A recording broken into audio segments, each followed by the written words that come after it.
Today I'm speaking about radical cellular regeneration. So I want to start with picking up cellular a little bit. We want to heal on a cellular level because if I can claim I'm a healthy human, it means I'm a host of between 50 and 100 trillion healthy cells.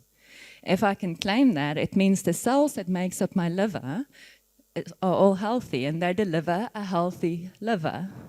If I've got a healthy liver, a healthy pancreas, a healthy small intestine, a healthy stomach, healthy saliva glands, now I've got a healthy digestive system.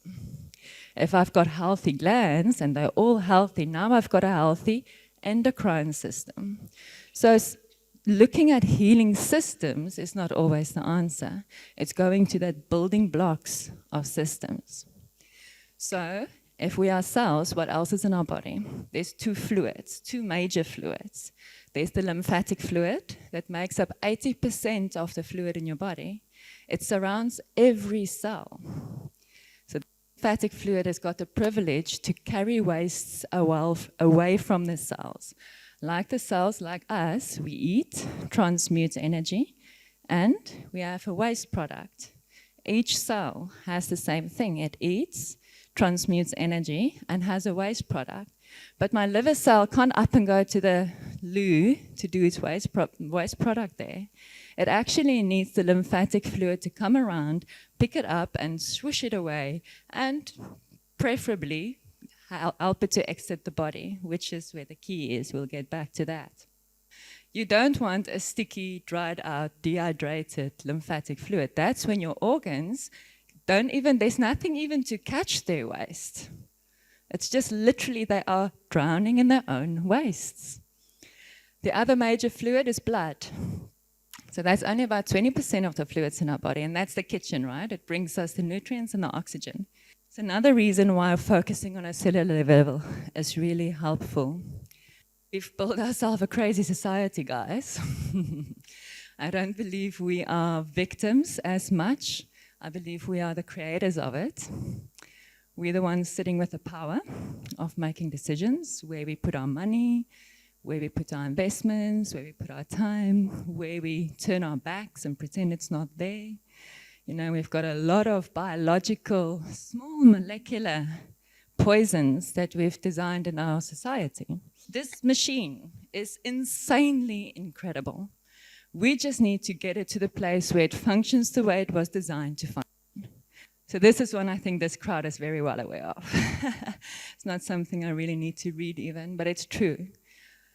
That what we put in our mouth always has an effect. What do we need to keep a cell healthy? Every cell can rejuvenate itself if it's got the nutrients, the minerals, sunlight, water, love. It's that simple. Now, how do we get nutrition to the cell? Is it as easy as putting something in my mouth and we're guaranteed our cell is going to eat off this? Is it that easy? It's actually quite complex. This body is like a food processor. It's got 4 processes to this food processing. Firstly, it's going to digest, break things down into usable parts. Then it has to absorb successfully. Otherwise, it just simply doesn't go into the system. And then it has to be able to utilize. And then it has to eliminate successfully. The best kept secret of medicine is that the body heals itself if we create the right condition and stop doing the things that cause the sickness in the first place. So let's talk about regeneration. Radical cellular regeneration, remember?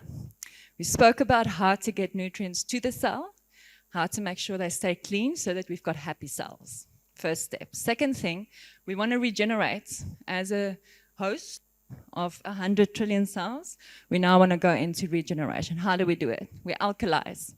Can't get the kidneys to filter if the lymph that surrounds the kidney cells are not starting to alkalize. That is actually what's getting your kidneys to filter, is by alkalizing yourself in a space. Detoxify. You need some extra help. We've got chemistry that's in our body that shouldn't be there. We've got parasites that shouldn't be there. We've got stuff that needs a little bit of extra help to get out. And the last one is energize, which is that absorption, utilization, digestion. We need to energize. You need to think of the food of your energy a little bit different, the energy of your food a little bit different. What is the most ancient diet of humans known to us?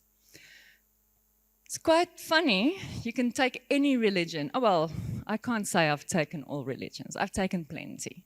And I went like, where do you come from? Where do you come? Rewind, rewind, rewind. Somewhere down the line, you're going to get to humans that eat fruits.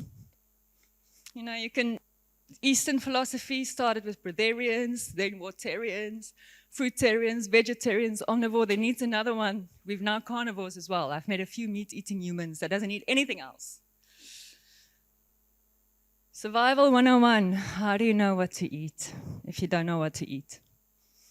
You follow the thing that looks the most like you. I think that's the best advice anyone can give anyone, really. I don't look like a dog or a chicken. I don't have the tools to deal with roots and bones. So yeah, we look like frugivores, guys. There's no way of denying it. If we've got exactly the same digestive process, we've got low hydrochloric acids, we've got the same tools, we've got fingers, nimble fingers, we can get onto our legs to reach places. This is what we have been designed as. Could eating like our ancestors make us healthier? You're going to have to try and find out. So there's ways of self-analyzing you. I am also a detox coach. I love taking people through online experiences where they get to share everything I know with them in a kind of playful way, I hope. You know, sort of videos and articles. It's not this structured thing. It's quite full on. Some people feel a bit overwhelmed. Other people, that process of researching themselves is like, oh, give me more, you know, can't get enough of it. So it's sort of somewhere there that could work for you. In this time, I teach you how to self-analyze yourself, how to check if your kidneys are filtering. Blood pressure analysis, a little bit more mathematical. You're going to have to focus a little bit and just listen it out and try it a few times. It's a bit confusing, but you get it eventually. Iridology. I've looked into some of your eyes already. What a privilege. Something that we need to learn as a child, to learn what our iris looks like. Quickly. No, I'm running out of time. You're missing out on that story. So this is how the eyes are mapped. In my online detox, I share this chart with you. I talk about it. I'm motivating you to actually start looking in the mirror yourself, finding the spots. If you send your picture for me, the picture of your iris, I actually video where I show you with a pen how I'm in your iris so you can get to know the spots and the spaces in your eye, so you can keep your eye on it and see how it changes as you heal. It's beautiful. I used to have green eyes, but let's get to that. There is just to look at it a little bit. You see this bottom right one, the circles, there's nerve rings. So you've got that hula hoops, you've got nerve rings, which means your nervous system was weak from birth. It heals. I used to have 6, I now have 3 left. So it heals, your nervous system heals. The top right, you see that blotches, that brown blotches, that's chemical deposits. And it's quite big ones, those, that influence organs there. If that is a left eye in the top right there, it's sitting right on the heart. Huge chemical deposit right on the heart. You don't want a chemical deposit there. The bottom one, you see the blue and the brown?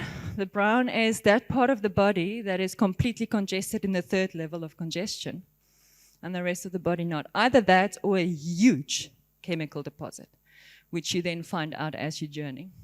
This is the programs I do online. It'll be lovely to have you guys on board. 28-day detox is an introductory workshop that gives you everything you need. And then I've got longer standing periods where people want more support. Thank you so much for having me. It was wonderful.